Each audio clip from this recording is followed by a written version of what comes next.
But if you'd like to watch me go through this process again, just because I think sometimes it helps to kind of cement the steps, I'm going to do that, and then I'm going to add one little piece that we didn't have before, which is a piece about how to pick different regions and look at the acceleration just within those regions.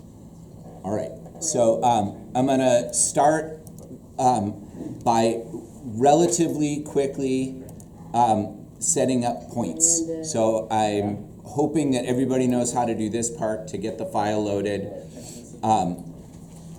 And then I am hoping everybody knows how to put a calibration stick in and adjust it. And I'm hoping everybody knows how to add a coordinate axis and tilt it so that it matches the motion of the object. And I'm hoping that everybody knows how to add a point mass for tracking and put the points in. If you don't know how to do those things, I can show you. It's just that I didn't right now.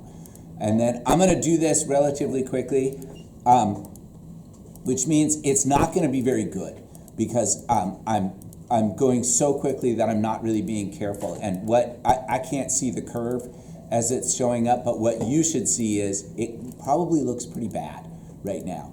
But as I continue to add points,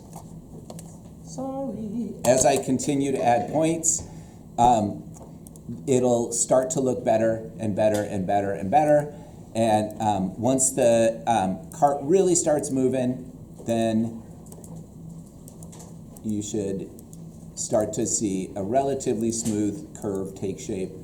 And I'm not going to click all the way down. I will say some of you have put points in and you're following the cart all the way down the track, and then as it bounces off the bottom, it then goes up a little ways and then it goes back down. And you can do that. There's nothing bad or wrong about doing that, but that represents motion that is not constant acceleration the whole time. It's accelerating at a constant rate down the track, but it's not accelerating at that same rate, nor is it accelerating at a constant rate at all as it bounces off the bottom. As soon as it leaves the bottom, it's accelerating at a constant rate again. But if you try to find the equation for a parabolic curve to describe all of that together, you can't do it because it's not one single parabolic curve. So that's something to consider. We're limited, the way that I'm showing you how to use Tracker, to dealing with position versus time graphs showing constant acceleration, which means a single parabolic curve. All right, that's good enough. So now I'm going to right-click on my graph and choose Analyze, and then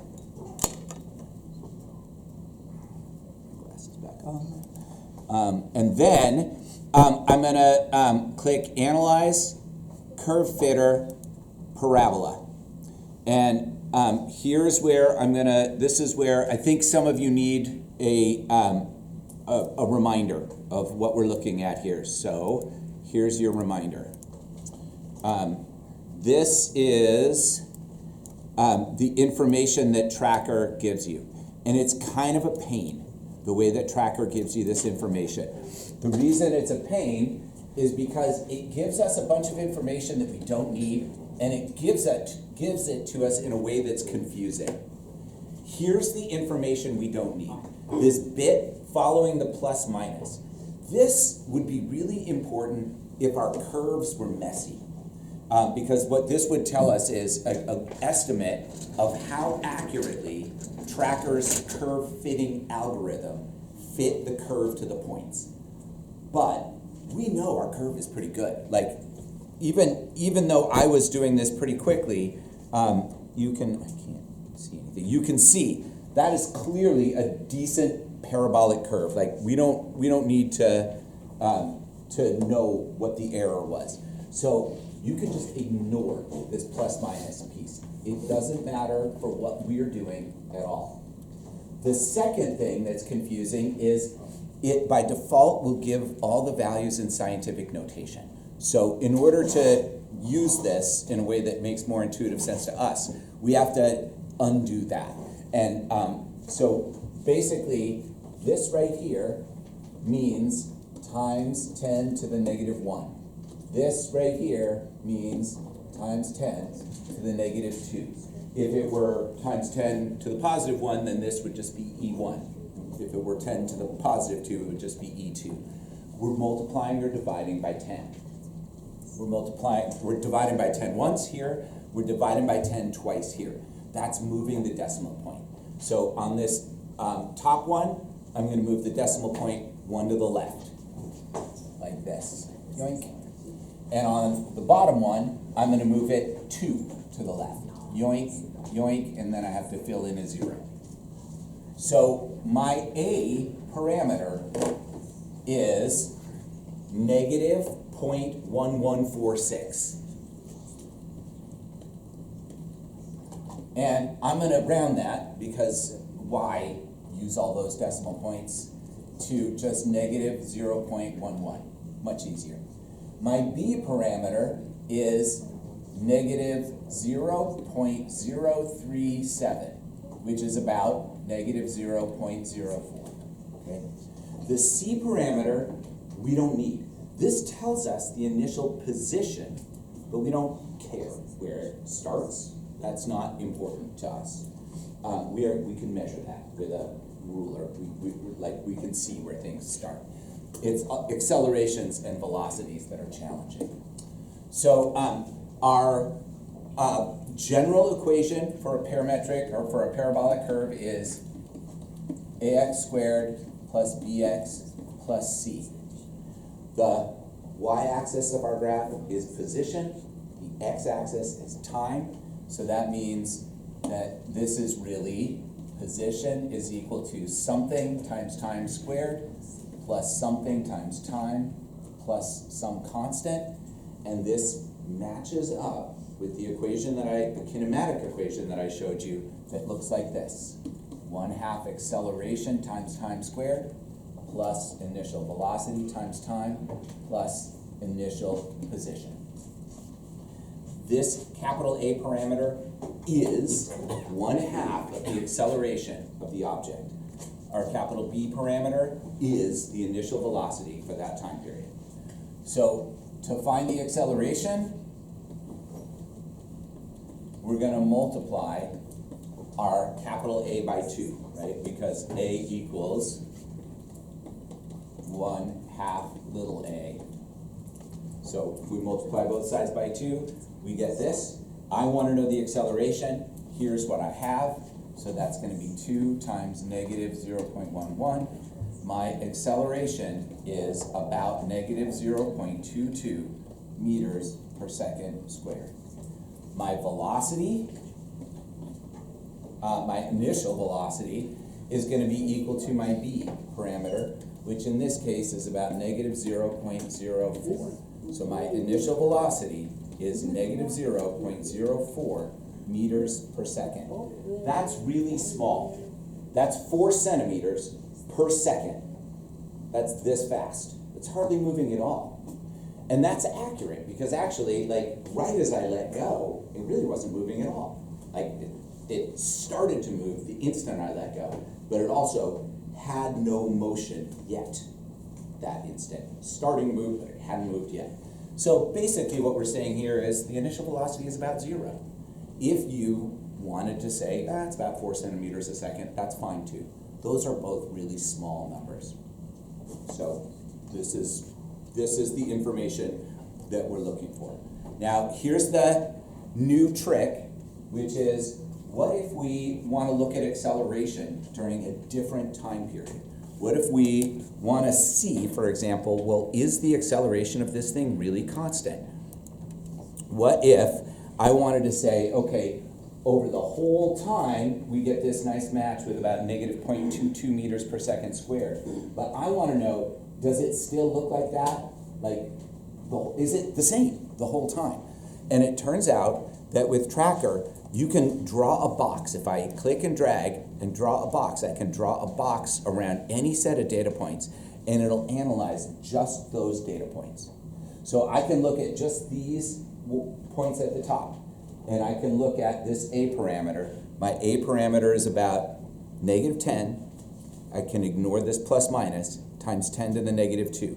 So my A parameter here was -10 times 10 to the -2. So that's yoink, yoink. So that's about -0.1. So that means my acceleration during that time period is about -0.2 meters per second squared. That's about what I got. And let's look at another section. Let's look at this middle section now. Here's my acceleration, -9.3 times 10 to the -2. -9.3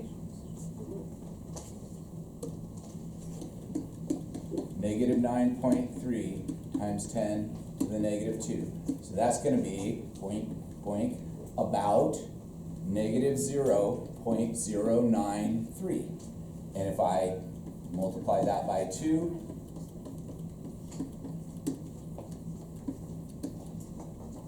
I get about -0.18 meters per second squared. And if I want to look at just the last section, there's my, I'm just highlighting those last points. My acceleration is again about -10 times 10 to the -2.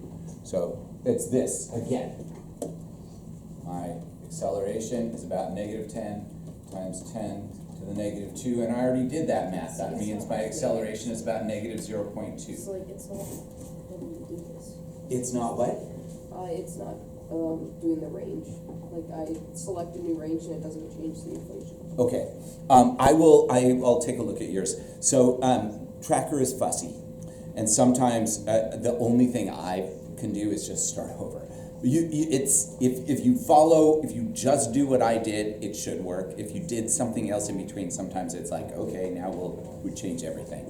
But if you look at what's going on here, basically, what we're seeing is, more or less constant acceleration, like somewhere between 0.18 and 0.22 meters per second squared down the ramp. Is it perfect? Nope, it's not. And actually, it is changing, almost certainly, because it's not a perfect system. That cart, there's friction, the track itself probably has a swoop in it, so it might be accelerating more quickly at times than, it's not perfect. But overall, it's pretty close. I would put money on being able to make decent predictions if I just used -0.2 meters per second squared with the cart the way that it was set up in that picture. Probably pretty close, okay? Now, if you look at what happens when you highlight different ranges, one of the things that you'll see is the B parameter changes as well. This is pretty close to 0, about 4 centimeters per second. This, it's pretty small still. That's about, 2 centimeters per second. And here, it's a little bit more. It's like 8 centimeters per second. But that is not telling me how fast this thing is going at the start of the period that I highlighted. It's still estimating how fast it was going at time 0.